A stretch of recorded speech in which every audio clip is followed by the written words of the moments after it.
In our previous class, we discussed about carbon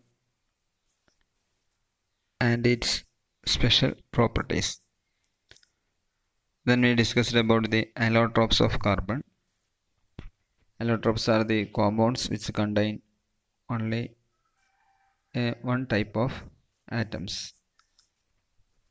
There are three allotropes of carbon: diamond, graphite and fullerenes. Now we are going to discuss about other carbon compounds. The compounds which contains carbon and other atoms. The compounds of carbon can be classified into two groups: organic compounds and inorganic compounds. In earlier time, the organic compounds are defined as the compounds which originated from a living organism. Compounds which originated from a living organism is known as organic compounds. But now we can artificially synthesize organic compounds by using other inorganic substances. So now we define organic compounds, the compounds of carbon itself. Inorganic compounds are compounds which are not originated from a living organism. The compounds of carbon which are not organic are known as inorganic compounds. Inorganic compounds are obtained from minerals like limestone, marble, dolomite, etc.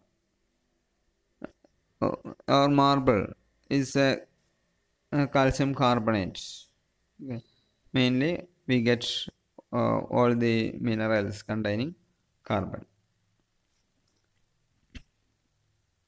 The inorganic compounds are carbides of metals, CS, calcium carbonate, calcium carbide, etc. etc. Similarly, oxides of carbon. Carbides and oxides of carbons are main inorganic compounds. Organic compounds are originated from plants and animals. Coal and petroleum are the remaining of plants and animals. So, coal and petroleum also inorganic compounds.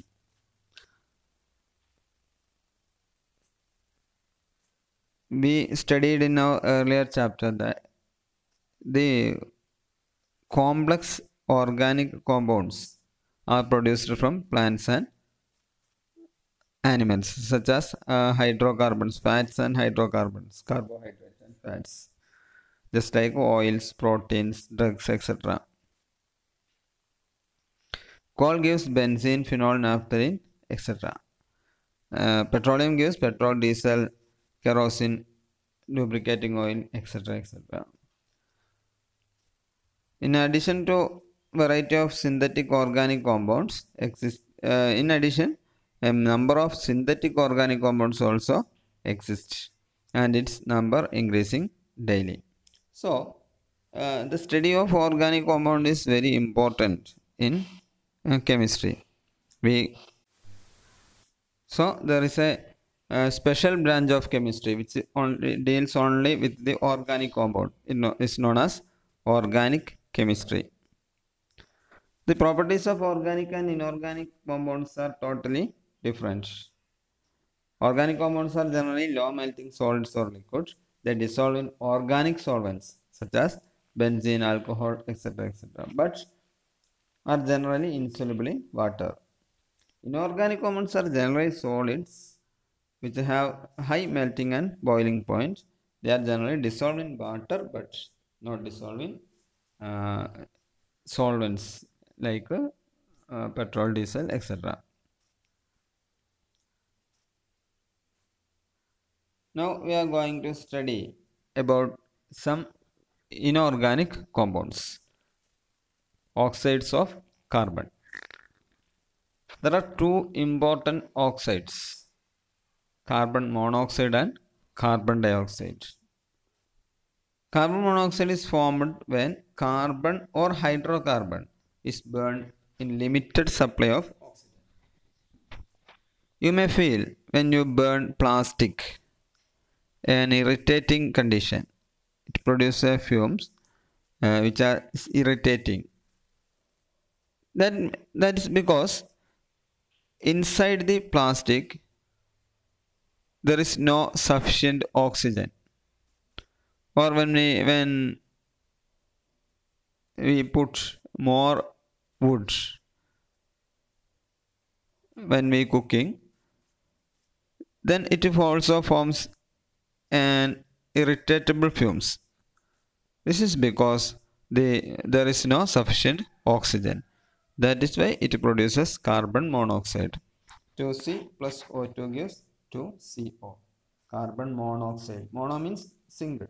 CO means carbon, one oxygen. That is why this is known as carbon monoxide.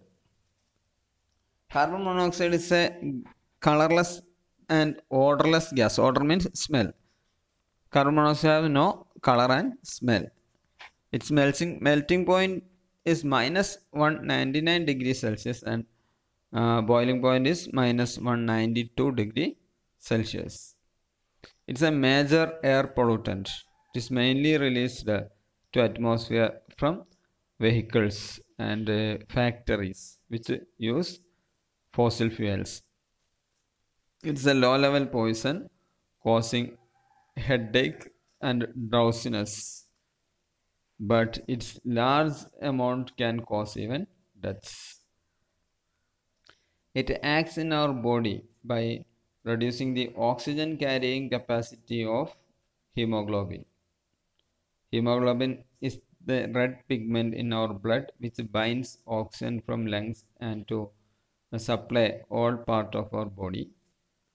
When we breathe carbon monoxide, it reduces the oxygen carrying capacity of hemoglobin, which causes drowsiness and tiredness.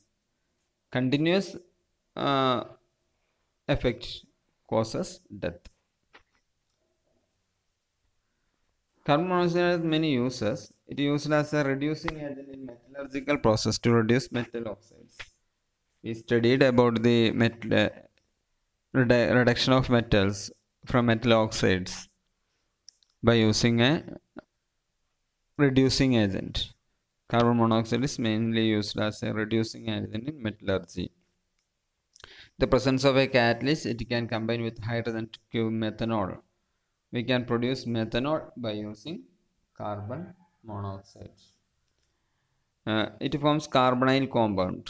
Nickel carbonate used in the refinement of nickel in the for the process of in the field of metallurgy. This is used as a fuel. It is used in the synthesis of several organic compounds. So there is a lot of uses for the carbon monoxide, but it is harmful when it is exposed into air. So we should careful about burning substances in insufficient air.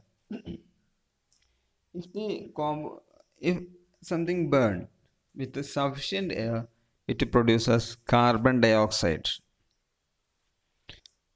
Formed when carbon dioxide formed when carbon containing substances are burned in excess of oxygen.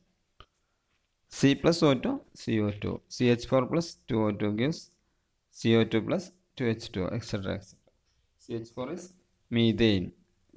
Generally we use in our LPG. CaCO3, when we heat calcium carbonate, it also produces calcium oxide and carbon dioxide. In our body, we know glucose C6H12O6 when react with oxygen produce carbon dioxide. Our respiration produces carbon dioxide when we breathe in oxygen and breathe out carbon dioxide. Because in our metabolic process, when oxygen react with glucose produce carbon dioxide. Carbon dioxide is a colorless and odorless gas, just like carbon monoxide. Its presence is very small in our atmosphere, about 0.03 percentage. It's a major contributor to the greenhouse effect. We already studied about greenhouse effect in our previous sections. Its amount increasing will cause global warming. We already studied. The main use of carbon dioxide are solid carbon dioxide is known as dry ice. It is used as a refrigerant because when it is cooled at atmosphere pressure, it condenses into a solid rather than as a liquid. Normally, when we cool a gas in atmospheric pressure, it convert into liquid. Then again we cool, it condenses into solid. But when we cool carbon dioxide in atmospheric pressure, it condenses into solid. It is sublime at minus 78 degree Celsius. At minus 78 degrees Celsius, this solid directly change into gaseous form. So, when we cool carbon dioxide below minus 78 degrees Celsius, it become a solid and we can use for refrigeration purpose. It is used in the production of carbonated drinks.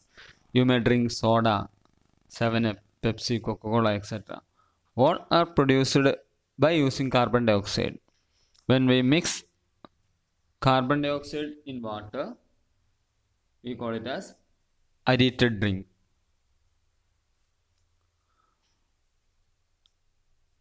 Seven-Up, Coca-Cola, Pepsi, all are produced in similar way by adding carbon dioxide into water and jerking it well. When carbon dioxide is mixed completely with the water. By adding some taste, it changes us with different substances.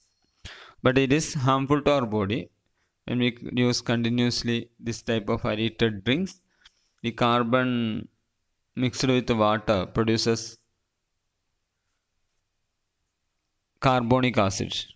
This acid damage our stomach, causes ulcer.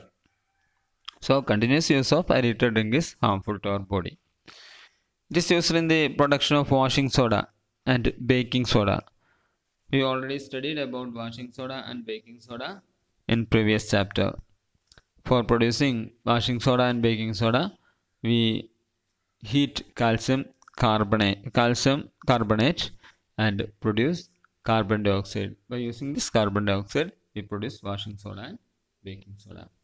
These are the main oxides of carbon. Both are useful and also harmful. In our next class, we are going to discuss about hydrocarbons. Hydrocarbons are compounds which contains carbon and hydrogen. Allotropes are compounds which contains only carbon. In organic compound, we discussed oxides contains carbon and oxygen. Then next class we discussed about hydrocarbon. It contains hydrogen and carbon and hydrogen.